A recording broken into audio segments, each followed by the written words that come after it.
The digital এডুকেয়ারে সবাইকে স্বাগত। আমি চলে আসলাম তোমাদের বিক্রম স্যার। আজকে তোমাদের যে পরীক্ষাটা হয়ে গেল, আজকে 2024 সালের যে উচ্চ মাধ্যমিকে তোমাদের এডুকেশন পরীক্ষা হয়ে গেল, সেই প্রশ্নপত্রের সলভ নিয়ে আসলাম। এবং তার আগে তোমরা প্রত্যেকে বলো যে তোমাদের প্রত্যেকের পরীক্ষা কেমন হয়েছে। এবং তোমরা অনেকে আমাকে কমেন্ট করে জানিয়েছিলে যে তোমাদের প্রত্যেকের পরীক্ষা খুব ভালো হয়েছে। এবং তোমরা আমার দেওয়া যে সাজেশন, লাস্ট মিনিট সাজেশন, সেখান থেকে তোমরা 100% কমন পেয়েছো। তার প্রমাণ তোমরা নিজেরাই, কারণ তোমরা প্রত্যেকে আমাকে বলেছো যে দাদা তোমার সাজেশন থেকে আমরা 100% কমন পেয়েছি। আমরা শুধু মুখে বলি না, আমরা প্রমাণ করে দেখাই। তো দেখে নাও তোমাদের 2024 সালের যে এডুকেশন, সেই এডুকেশনের প্রশ্নপত্রের সলভ, এমসিকিউ এবং এসিকিউ প্রশ্নের সলভ দেখে নাও। তো আমাদের প্রথম প্রশ্ন দিয়েছে, ফার্স্ট প্রশ্ন, যে শিখনের শেষ স্তর হলো, শিখনের শেষ স্তর। তো চারটা অপশন দেওয়া আছে আমাদের এখানে। তো শিখনের শেষ স্তর হচ্ছে আমাদের অপশন ডি, প্রত্যাভিক্ষা। অপশন ডি হচ্ছে প্রত্যাভিক্ষা। নাম্বার 2 বলছে, জি উপাদানের প্রয়োজন হয়, জি উপাদান, জি উপাদানের প্রয়োজন হয়। চারটা অপশন দেওয়া আছে, কেবলমাত্র শিক্ষামূলক কাজে, বিতে দেওয়া আছে কেবলমাত্র গাণিতিক কাজে, সিতে দেওয়া আছে সব ধরনের কাজে, ডি বলছে কোনো কোনো কাজে। তো আমাদের সঠিক উত্তর হচ্ছে সব ধরনের কাজে। কারণ জিতে হচ্ছে জেনারেল মেন্টাল অ্যাবিলিটি, এটি সব ধরনের কাজের ক্ষেত্রে আমাদের প্রয়োজন হয়। পরের প্রশ্ন দেখে নাও, পরের প্রশ্ন দেখে নাও যে বহু উপাদান তত্ত্বের প্রবক্তা হলেন, বহু উপাদান তত্ত্বের প্রবক্তা হলেন, বহু উপাদান তত্ত্বের প্রবক্তা হলেন। চারটা অপশন দেওয়া আছে, থর্নডাইক, এতে আছে থর্নডাইক, বিতে আছে থার্স্টন, সিতে আছে স্পেয়ারম্যান, ডিতে আছে কোহলার। আমাদের সঠিক উত্তর হচ্ছে বহু উপাদান বলছে মানে 60টা উপাদান বা দলগত উপাদান তত্ত্ব, সেটা হচ্ছে আমাদের থার্স্টন, অপশন বি সঠিক উত্তর। 4 নম্বর প্রশ্ন বলছে, আর টাইপ অনুবদ্ধটির নামকরণ করেছেন কে? অপশন হচ্ছে আমাদের আর টাইপ বলছে স্কিনার, অপশন এ। পরের প্রশ্ন দেখে নাও, পরের প্রশ্ন দেখে নাও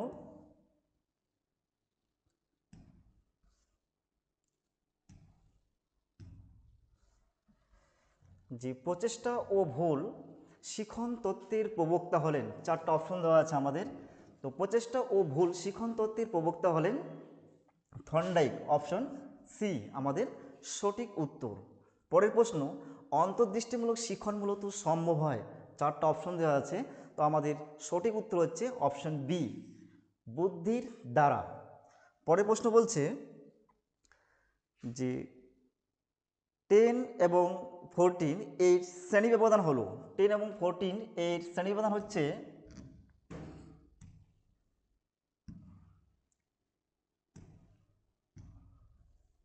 10 এবং 14 এর শ্রেণী ব্যবধান হলো, চারটা অপশন দেওয়া আছে। নাম্বার এ 4, বি 5, সিতে রয়েছে 6, ডিতে রয়েছে এদের কোনোটি নয়। তো বলছে 10 থেকে 14 মানে এর ডিস্টেন্স, 10 থেকে আমরা যদি 14 হিসাব করি, 10, 11, 12, 13, 14, আমাদের 5 হচ্ছে আমাদের ব্যবধান। তো অপশন ডি, অপশন ডি হচ্ছে আমাদের সঠিক উত্তর। পরের প্রশ্ন, রাশিবিজ্ঞানের সামেশন চিহ্নটির ড্যাশকে বোঝানো হয়েছে। চারটা অপশন দেওয়া আছে, এতে রয়েছে যোগফল, বিতে রয়েছে ভাগফল, সিতে রয়েছে গুণফল, ডিতে রয়েছে বিয়োগফল। তাহলে আমাদের এই যে সামেশন চিহ্ন, এই সামেশন চিহ্নটা আমরা অপশন এ অর্থাৎ আমরা যোগফলকে প্রকাশ করা হয় সামেশন চিহ্ন দ্বারা। পরের প্রশ্ন দেখো, পরের প্রশ্ন যে 7, 10, 11, 14, 15, 16, 18 এই স্কোরগুলির গড় কত? আমরা জানি গড় বের করার নিয়ম হচ্ছে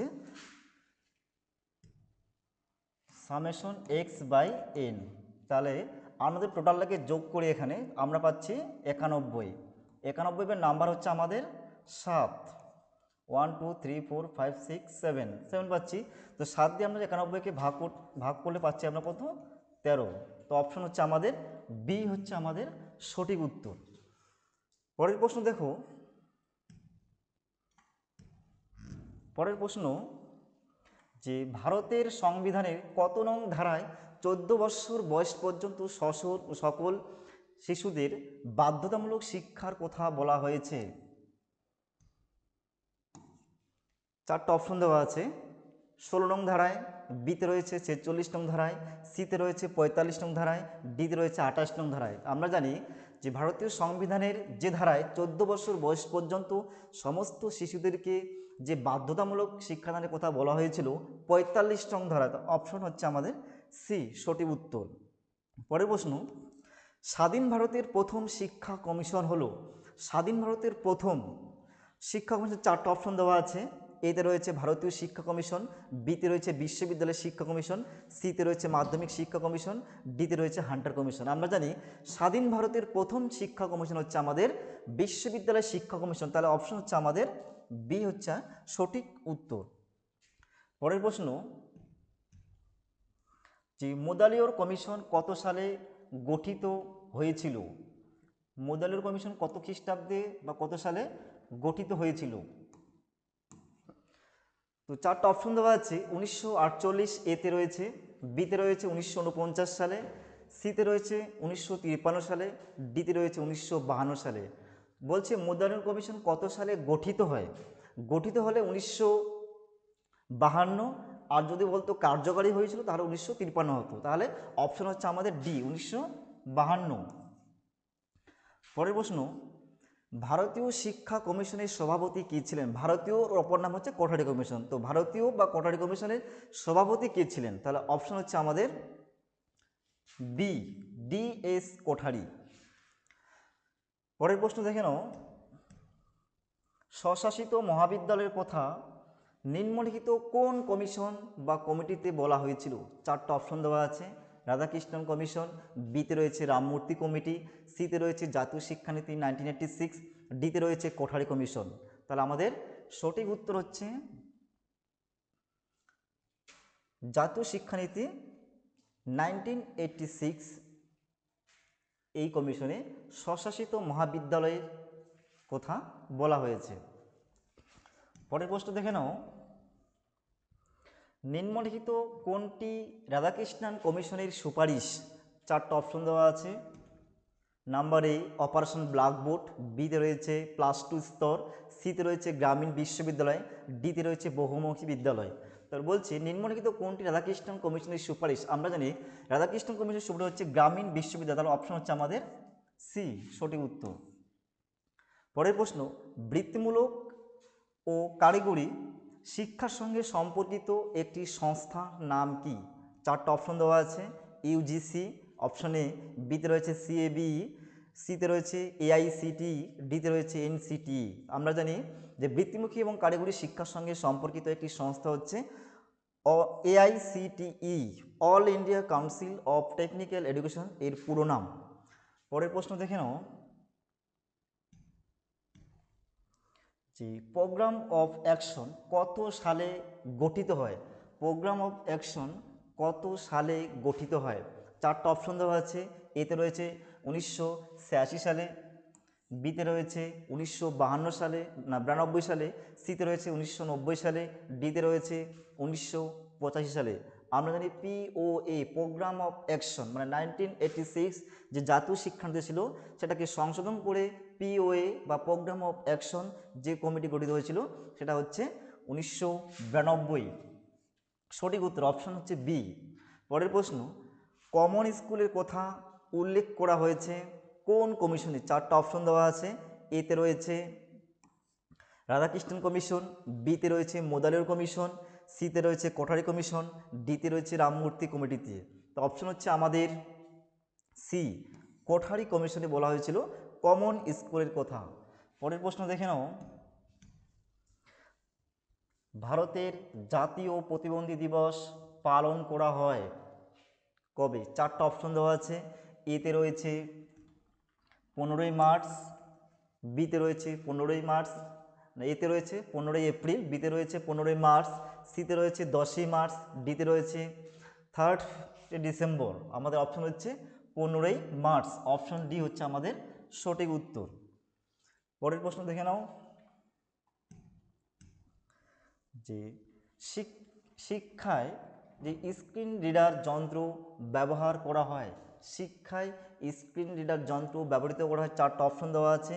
এ দৃষ্টিহীনদের শিশুদের জন্য, বিতে রয়েছে মূক ও বধির শিশুদের জন্য, সিতে রয়েছে মানসিক প্রতিবন্ধীদের জন্য, ডিতে রয়েছে অনগ্রসর শ্রেণীর শিশুদের জন্য। তার অপশন হচ্ছে আমাদের এ, দৃষ্টিহীন শিশুদের শিক্ষার জন্য শিক্ষা স্ক্রিন রিডার যন্ত্র ব্যবহৃত করা হয়েছিল। পরের প্রশ্ন দেখে নাও, বয়স্ক শিক্ষাকে সামাজিক শিক্ষা বলে অভিহিত করেছেন কি? বয়স্ক শিক্ষাকে সামাজিক শিক্ষা বলে অভিহিত করেছেন কি? চারটা অপশন দেওয়া আছে। এতে রয়েছে এপিজে আব্দুল কালাম, বিতে রয়েছে মৌলানা আবুল কালাম আজাদ, সিতে রয়েছে রাজেন্দ্র প্রসাদ, ডিতে রয়েছে সর্বপল্লী রাধাকৃষ্ণন। আমরা জানি যে বয়স্ক শিক্ষাকে সামাজিক শিক্ষা বলে অভিহিত করেছেন মৌলানা আবুল কালাম আজাদ। অপশন হচ্ছে আমাদের বি হচ্ছে সঠিক উত্তর। পরের প্রশ্ন, ডেলোর্স কমিশন গঠিত হয়, এখানে অনেকেই ভুল করে যে ডেলোর্স কমিশন গঠিত হয় এবং কার্যকরী হয় কবে। তো বলছে ডেলোর্স কমিশন গঠিত হয় কবে? চারটা অপশন দেওয়া আছে। এতে রয়েছে 1996 সালে, বিতে রয়েছে 1896 সালে, সিতে রয়েছে 1993 সালে, ডিতে রয়েছে 1998 সালে। তো অপশন হচ্ছে আমাদের সি, 1993 সালে ডেলোর্স কমিশন গঠিত হয়। আর কার্যকরী বলতে যদি কার্যকরী বলতো তাহলে হতো 1919 বা 1996। পরের প্রশ্ন, কম্পিউটারের স্থায়ী স্মৃতিকেন্দ্র হলো, কম্পিউটারের স্থায়ী স্মৃতিকেন্দ্র হলো, চারটা অপশন দেওয়া আছে। রোম, অপশন এ, বিতে রয়েছে সিএল ক্যাল, ডি সিতে রয়েছে র্যাম এবং ডিতে রয়েছে সিআই। তো অপশন হচ্ছে আমাদের সঠিক উত্তর হচ্ছে এই রোম। কম্পিউটার স্থায়ী স্মৃতিকেন্দ্র হচ্ছে রোম। আর যদি বলতো যে অবস্থায়ী তাহলে হতো র্যাম। আমাদের সঠিক উত্তর হচ্ছে রোম। পরের প্রশ্ন, একটি মাল্টিমিডিয়ার উদাহরণ দাও, একটি মাল্টিমিডিয়ার উদাহরণ দাও। চারটা অপশন দেওয়া আছে। অডিও ক্যাসেট, বিতে রয়েছে দূরদর্শন, সিতে রয়েছে রেডিও, ডিতে রয়েছে টেলিফোন। তো আমরা জানি একটি মাল্টিমিডিয়া মানে দেখাও যায় এবং শোনাও যায়, সেটি হচ্ছে আমাদের দূরদর্শন। অপশন বি হচ্ছে আমাদের সঠিক উত্তর।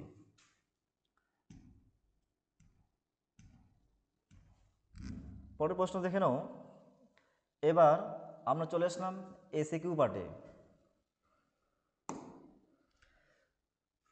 প্রথম প্রশ্ন বলছে যে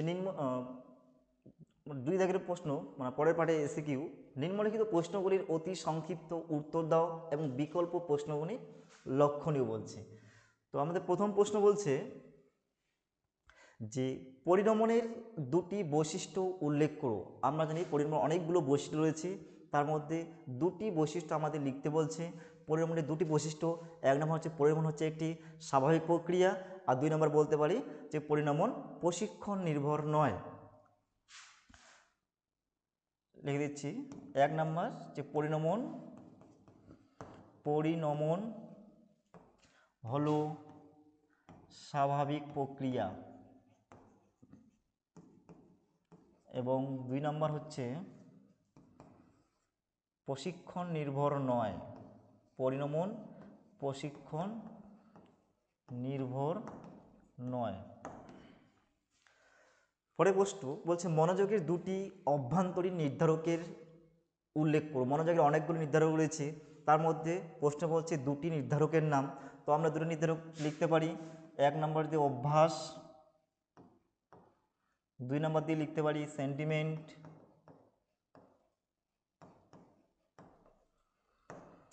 আগ্রহ রয়েছে, আগ্রহ লেখা যায়। পরের প্রশ্ন বলছে স্পিয়ারম্যানের বুদ্ধি সংক্রান্ত তত্ত্বে এস ফ্যাক্টর বলতে আমরা কি বুঝি? তো আমরা জানি যে এস ফ্যাক্টর অর্থাৎ স্পেশাল মেন্টাল অ্যাবিলিটি, বিশেষ মানসিক ক্ষমতাকে লিখতে পারি আমরা অ্যান্সার যে স্পিয়ারম্যানের বুদ্ধি সংক্রান্ত তত্ত্বে এস ফ্যাক্টর কি? আমরা লিখতে পারি এস ফ্যাক্টর হচ্ছে স্পেশাল মেন্টাল অ্যাবিলিটি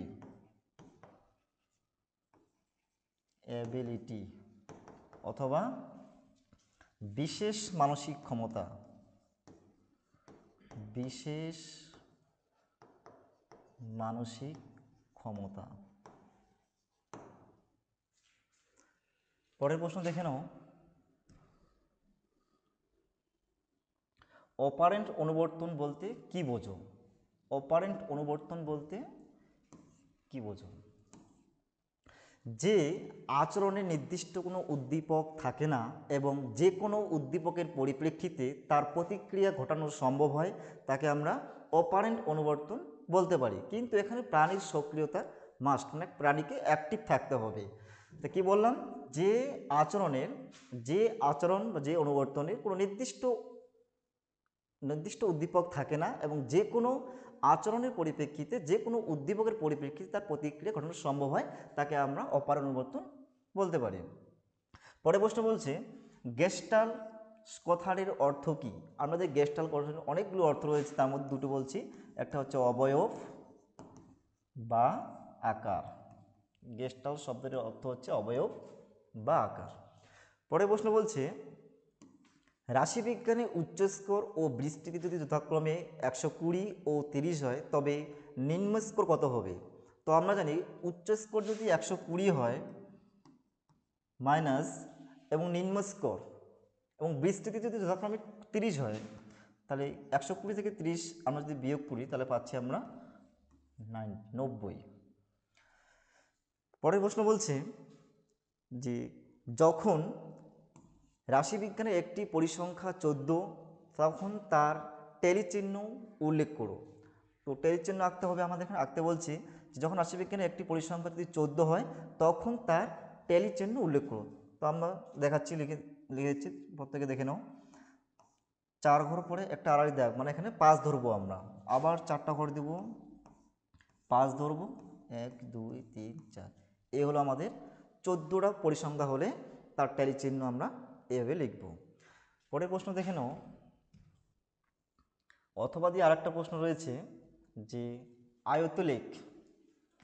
আয়তলেখ বা হিস্টোগ্রাম আঁকার সময় পরিসংখ্যাগুলি শ্রেণী ব্যবধানের কোথায় স্থাপন করা হয়? এটা সঠিক উত্তর হচ্ছে নিম্ন সীমায়। শ্রেণী ব্যবধানের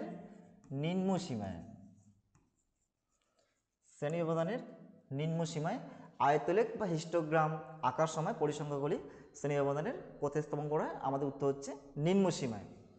পরের প্রশ্ন দেখে নাও। জাতীয় নারী শিক্ষা পরিষদ কত সালে গঠিত হয়? জাতীয় নারী শিক্ষা পরিষদ কত সালে গঠিত হয়? আমরা জানি 1959 অর্থাৎ 1959 সালে জাতীয় নারী শিক্ষা পরিষদ গঠিত হয়। অথবা দিয়ে আরেকটা প্রশ্ন রয়েছে আমাদের, ভারতের সংবিধান অনুযায়ী শিক্ষা কোন তালিকাভুক্ত? ভারতীয় সংবিধান অনুযায়ী শিক্ষা কোন তালিকাভুক্ত? আমাদের সঠিক উত্তর হচ্ছে যুগ্ম তালিকাভুক্ত।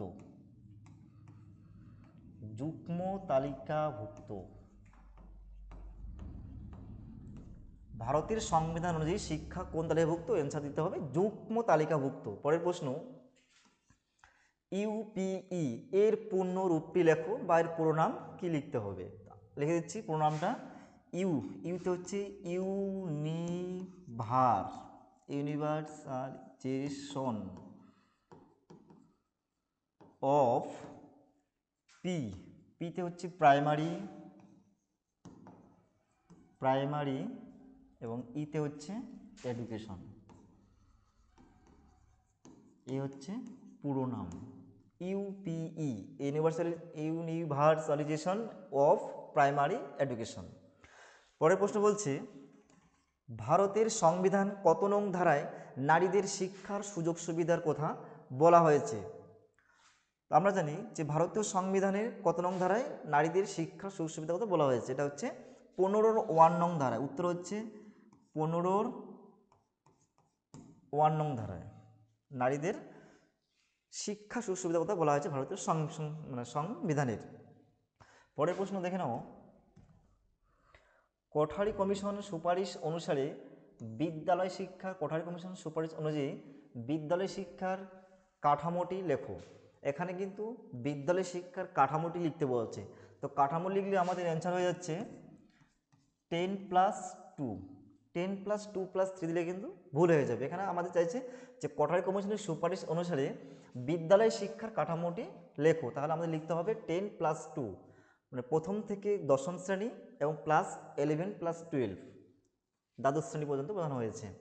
পরের প্রশ্ন, মুদালিয়র কমিশনের সময়সীমা কত? আমরা জানি মুদালিয়র যে শিক্ষা কমিশন তার সময়সীমা হচ্ছে 1952 থেকে 1953 সাল, 1952 থেকে 1953, 1952 সালে গঠিত হয়েছিল এবং 1953 সালে সেটা কার্যকরী হয়েছিল। অথবা দিয়ে আরেকটা প্রশ্ন রয়েছে, মাধ্যমিক শিক্ষা কমিশন নির্ধারিত নিম্নবর্ণিত শিক্ষার কালটি উল্লেখ করো। তো নিম্নবর্ণিত শিক্ষার কালটা হচ্ছে আমাদের 5 ইয়ার্স, মানে 5 বছর। পরের প্রশ্ন, নবোদয় বিদ্যালয়ের কথা কোন শিক্ষানীতিতে বলা হয়েছে? নবোদয় বিদ্যালয়ের কথা কোন শিক্ষানীতিতে বলা হয়েছে? আমরা জানি যে নবোদয় বিদ্যালয়ের কথা জাতীয় শিক্ষানীতির সুপারিশে বলা হয়েছে। অ্যান্সারটা হয়ে যাচ্ছে জাতীয় শিক্ষানীতি। জাতীয় শিক্ষানীতি, জাতীয় শিক্ষা অনেকগুলো সুপারিশ আছে, তার মধ্যে কোনটি?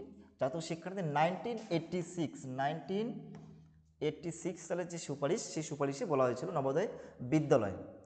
তারপরে দেওয়া আছে পরের প্রশ্ন, স্টাইলাস কি?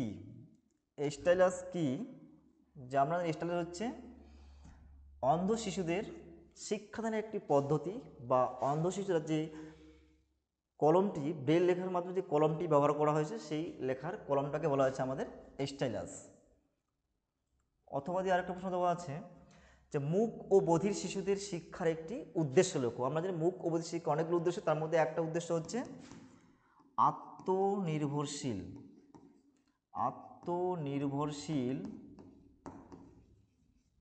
বাড়িয়ে তোলা।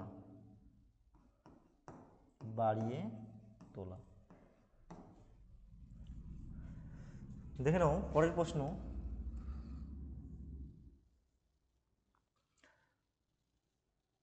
যে প্রাথমিক শিক্ষায় অপচয় বলতে কি বোঝো? প্রাথমিক শিক্ষায় অপচয় বলতে কি বোঝো? আমরা জানি অপচয় মানে মাঝপথে পড়াশোনা ছেড়ে দেওয়া। যে প্রাথমিক শিক্ষা বা বিদ্যালয় শিক্ষার মাঝপথে কোনো শিক্ষার্থী যদি মাঝপথে পড়াশোনা ছেড়ে চলে যায়, তাকে আমরা কি বলতে পারি? শিক্ষাক্ষেত্রে অপচয়। যে প্রাথমিক শিক্ষা অপচয় মানে প্রাথমিক শিক্ষা শেষ করার আগে কোনো শিক্ষার্থী যদি মাঝপথে পড়াশোনা ছেড়ে চলে যায়, তাকে আমরা কি বলি? শিক্ষাক্ষেত্রে অপচয়। পরের প্রশ্ন, ডিআইইটি এর পূর্ণরূপটি লেখো বা পুরো নামটি লিখতে হবে। তো আমরা পুরো নামটা লিখে দিচ্ছি। সঠিক উত্তর ডিতে হচ্ছে ডিস্ট্রিক্ট, আইতে হচ্ছে ইনস্টিটিউট,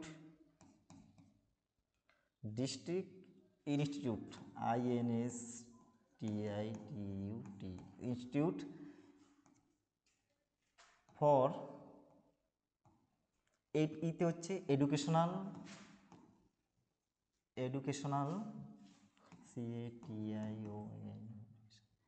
এডুকেশন অ্যান্ড অফ, টিতে হচ্ছে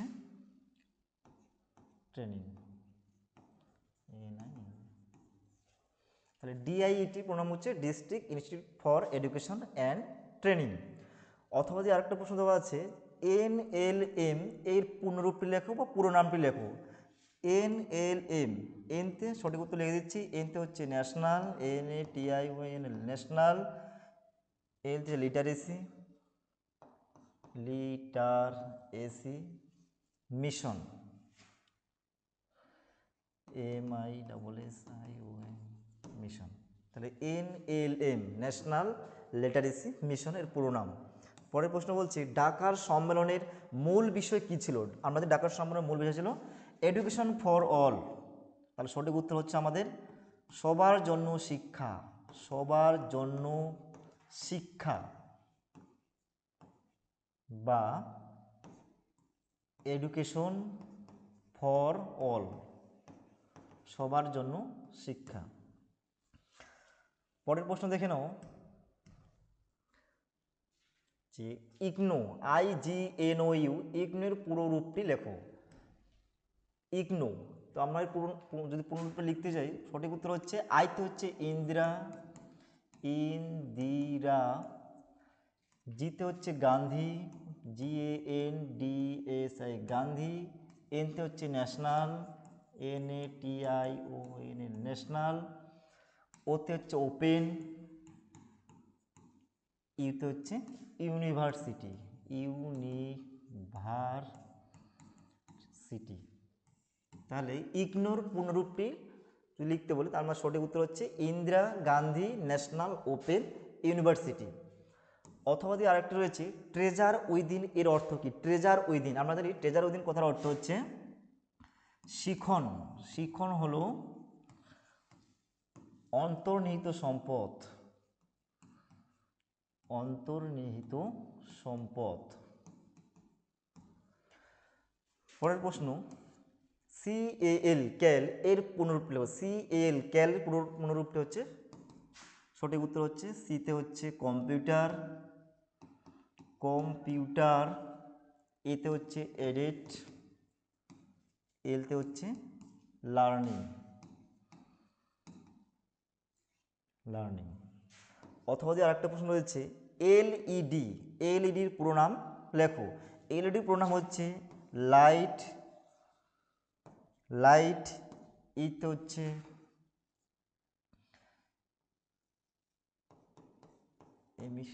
ইমোশন, ইমিটিং, ইমিটিং,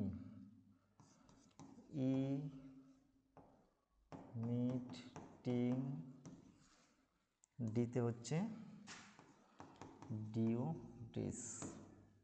এই হলো তোমাদের এসিকিউ প্রশ্নের সলভ। আজকে এখানে আমি তোমাদের এমসিকিউ এবং এসিকিউ যে প্রশ্ন সেগুলো সলভ করে দিলাম, এবং তোমরা দেখে নাও বাড়িতে যে তোমাদের কটি প্রশ্ন সঠিক হলো এবং কটি ভুল হলো, আমাকে কমেন্ট করে জানাও। এবং তোমরা ভিডিওটা লাস্ট পর্যন্ত দেখার জন্য সবাইকে অসংখ্য ধন্যবাদ। Thank you.